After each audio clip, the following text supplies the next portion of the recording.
사도신경으로 신앙 고백 드리겠습니다. 전능하사 천지를 만드신 하나님 아버지를 내가 믿사오며 그 외아들 우리 주 예수 그리스도를 믿사오니 이는 성령으로 잉태하사 동정녀 마리아에게 나시고 본디오 빌라도에게 고난을 받으사 십자가에 못 박혀 죽으시고 장사한 지 사흘 만에 죽은 자 가운데서 다시 살아나시며 하늘에 오르사 전능하신 하나님 우편에 앉아 계시다가 저리로서 산자와 죽은 자를 심판하러 오시리라. 성령을 믿사오며 거룩한 공예와 성도가 서로 교통하는 것과 죄를 사하여 주시는 것과 몸이 다시 사는 것과 영원히 사는 것을 믿사옵나이다. 아멘. 오늘 은혜 받으실 하나님의 말씀은 요한복음 13장 1절에서부터 20절까지의 말씀입니다. 유월절 전에 예수께서 자기가 세상을 떠나 아버지께로 돌아가실 때가 이룬 줄 아시고 세상에 있는 자기 사람들을 사랑하시되 끝까지 사랑하시니라. 마귀가 벌써 시몬의 아들 가롯 유다의 마음에 예수를 팔려는 생각을 넣었더라. 저녁 먹는 중 예수는 아버지께서 모든 것을 자기 손에 맡기신 것과 또 자기가 하나님께로부터 오셨다가 하나님께로 돌아가실 것을 아시고 저녁 잡수시던 자리에서 일어나 겉옷을 벗고 수건을 가져다가 허리에 두르시고 이에 대야에 물을 떠서 제자들의 발을 씻으시고 그 두르신 수건으로 닦기를 시작하여 시몬 베드로에게 이르시니 베드로가 이르되 주여 주께서 내 발을 씻으시나이까. 예수께서 대답하여 이르시되 내가 하는 것을 내가 지금은 알지 못하나 이후에는 알리라. 베드로가 이르되 내 발을 절대로 씻지 못하시리이다. 예수께서 대답하시되 내가 너를 씻어주지 아니하면 내가 나와 상관이 없느니라. 시몬 베드로가 이르되 주여 내 발뿐 아니라 손과 머리도 씻어 주옵소서. 예수께서 이르시되 이미 목욕한 자는 발밖에 씻을 필요가 없느니라. 온 몸이 깨끗하니라. 너희가 깨끗하나 다는 아니니라 하시니 이는 자기를 팔 자가 누구인지 아심이라. 그러므로 다는 깨끗하지 아니하다 하시니라. 그들의 발을 씻으신 후에 옷을 입으시고 다시 앉아 그들에게 이르시되 내가 너희에게 행한 것을 너희가 아느냐. 너희가 나를 선생이라 또는 주라 하니 너희 말이 옳도다. 내가 그러하다. 내가 주와 또는 선생이 되어 너희 발을 씻었으니 너희도 서로 발을 씻어주는 것이 옳으니라. 내가 너희에게 행한 것 같이 너희도 행하게 하려 하여 본을 보였노라. 내가 진실로 진실로 너희에게 이르노니 종이 주인보다 크지 못하고 보냄을 받은 자가 보낸 자보다 크지 못하나니 너희가 이것을 알고 행하면 복이 있으리라. 내가 너희 모두를 가리켜 말한 것이 아니니라. 나는 내가 택한 자들이 누구인지 알미라. 그러나 내 떡을 먹는 자가 내게 발꿈치를 들었다 한 성경을 응하게 하려는 것이니라. 지금부터 일이 일어나기 전에 미리 너희에게 일러둠은 일이 일어날 때에 내가 그인 줄 너희가 믿게 하려 함이로다. 내가 진실로 진실로 너희에게 이르노니 내가 보낸 자를 영접하는 자는 나를 영접하는 것이요 나를 영접하는 자는 나를 보내신 이를 영접하는 것이니라. 아멘.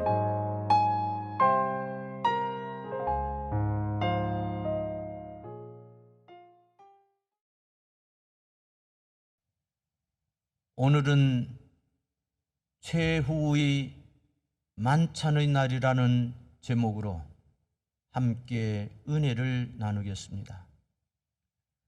본문은 고난주간 다섯째 날인 목요일 번민의 날로서 예수님께서 가룟 유다의 배신으로 유대인들의 손에 잡히신 그날 밤 마가의 다락방에서 있었던 최후의 만찬석상에서 제자들이 발을 씻기시는 모범을 통해 겸손과 섬김에 관한 교훈을 주신 사실을 기록하고 있습니다. 비록 요한복음에는 나타나 있지 않지만 누가복음 22장 24절에서 30절에 의하면 최후의 만찬석상에서 제자들은 누가 메시아 왕국에서 더 높은 지위를 차지할 것인지를 놓고 격렬한 논쟁을 벌였습니다. 이러한 제자들의 태도는 그들이 아직까지도 주님의 사역의 본질을 깨닫지 못한 사실의 반영으로 십자가 순환을 하루도 채 남겨두지 않은 상태에서 유월절 식사마저 하루 앞당겨 드시면서 제자들에게 당신의 순환의 의미를 가르치고자 하신 주님의 마음을 심히 안타깝게 하는 일이었습니다. 이에 예수님께서는 제자들의 그러한 모습을 보시고 식사 도중에 제자들의 발을 씻기심으로 너희 중에 큰 자는 너희를 섬기는 자가 되어야 하리라는 교훈을 몸소 실천해 보이신 것입니다. 유대의 풍습에 따르면 타인의 발을 씻겨주는 일은 그 집안의 가장 비천한 종에게 맡겨진 책무였습니다. 그런데도 예수님께서 친히 수건을 허리에 두르시고 제자들의 발 아래 무릎을 꿇은 채 일일이 그들의 발을 씻어주신 것은 오로지 출세욕과 교만에 사로잡힌 제자들을 깨우치기 위해 겸손과 봉사의 본을 친히 보이신 것이었습니다. 실로 예수님께서 제자들의 발을 씻기신 이 사건은 하나님의 영광을 버리고 종의 형체를 가져 성육신 하시되 십자가에 죽기까지 복종하신 주님의 자기 비하에 대한 가장 대표적 사례에 해당하는 것으로 예수님의 12 제자들을 비롯해 예수님을 따름으로 그의 제자된 모든 성도들이 겸손과 섬김의 삶을 살아야 할 것을 강력히 촉구하는 것이라고 하겠습니다. 14절을 보면 주님은 너희도 서로 발을 씻기는 것이 옳으니라 라고 말씀하셨습니다. 그런데 34절에 보면 주님은 그 세족식의 자리에서 서로 사랑하라라는 새 계명을 주셨음을 볼 수 있습니다. 이는 성도 간의 사랑이 구체적으로 어떠한 모습이어야 하는지를 분명하게 밝혀주신 것이라고 할 수 있습니다.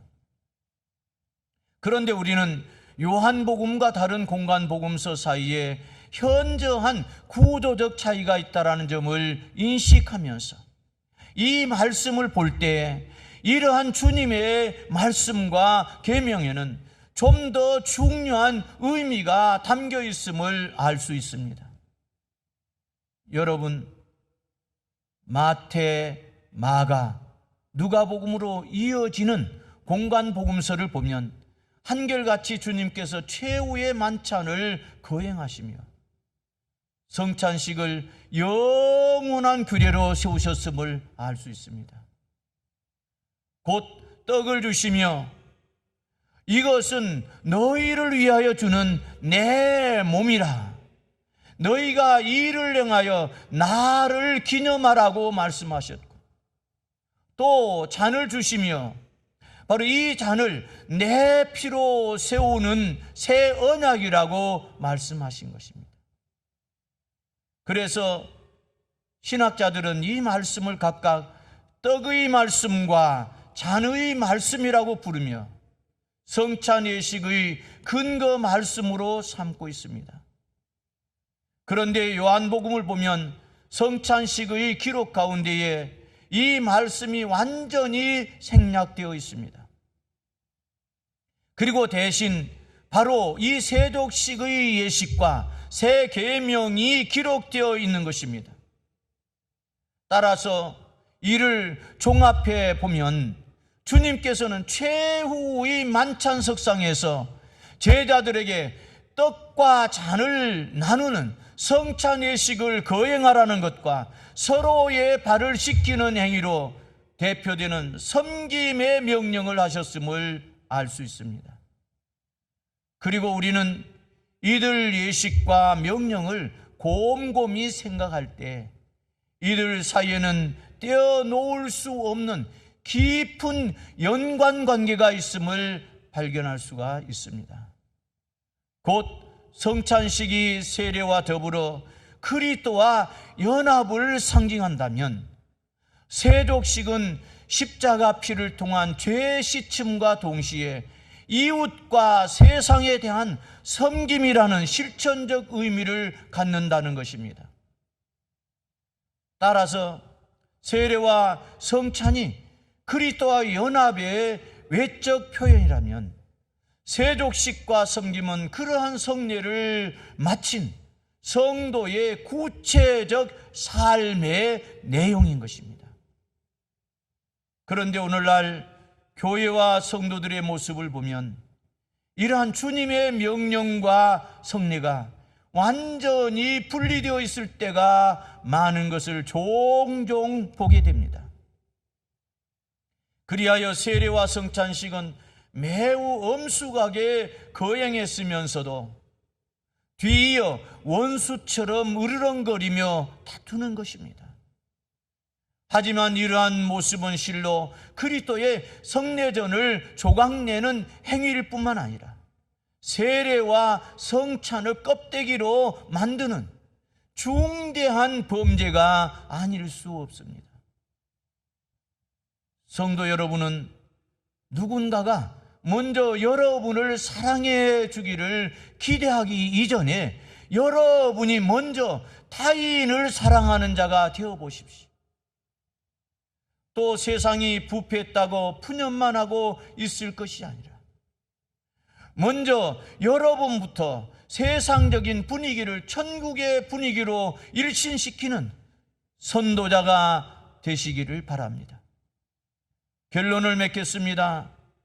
성도 여러분, 만일 여러분이 떡과 잔을 나누는 성찬식을 엄숙하게 거행했다면 서로의 발을 씻기며 섬기고 사랑하는 일도 결코 소홀히 하지 않도록 하십시오. 그리하여 성찬식을 통해 새 언약의 백성이 되고 이웃의 발을 씻김을 통해 새 계명의 실천자들이 되도록 하십시오. 그렇게 할 때 여러분의 삶은 진정한 성례전적인 삶이 될 것입니다.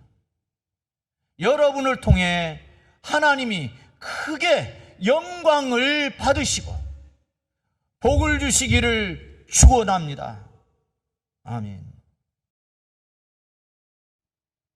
사랑하시는 아버지 하나님, 오늘은 고난주간 5번째 날이며 성목요일입니다. 우리 광장교회에서는 교회의 부흥과 담임 목사와 교역자를 위해서 그리고 각자의 신앙과 가족 구원을 위해서 기도하기로 정한 날입니다. 하나님 아버지, 우리 광장교회 출석 목표가 2,000명입니다. 하나님께서 크게 은혜 주시고 축복해 주셔서 2,000명 출석 목표가 꼭 이루어지게 하여 주시옵소서.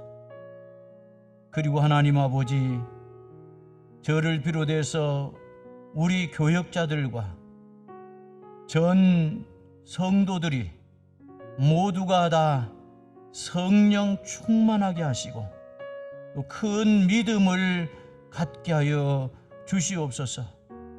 그러므로 하나님 아버지, 늘 주의 말씀에 순종하여 믿음으로 살게 하여 주시옵소서.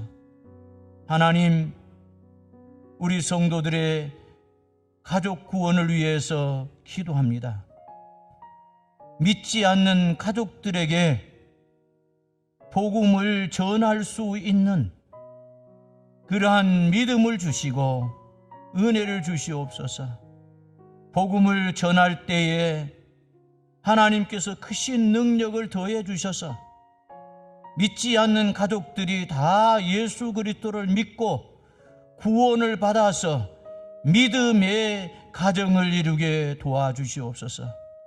그러므로 믿음의 가정을 이루어 살 때에 그 가정이 형통한 가정이 되게 도와주시고 축복받는 가정이 될 수 있도록 은혜를 베풀어 주시옵소서. 예수님의 이름으로 기도하옵나이다. 아멘.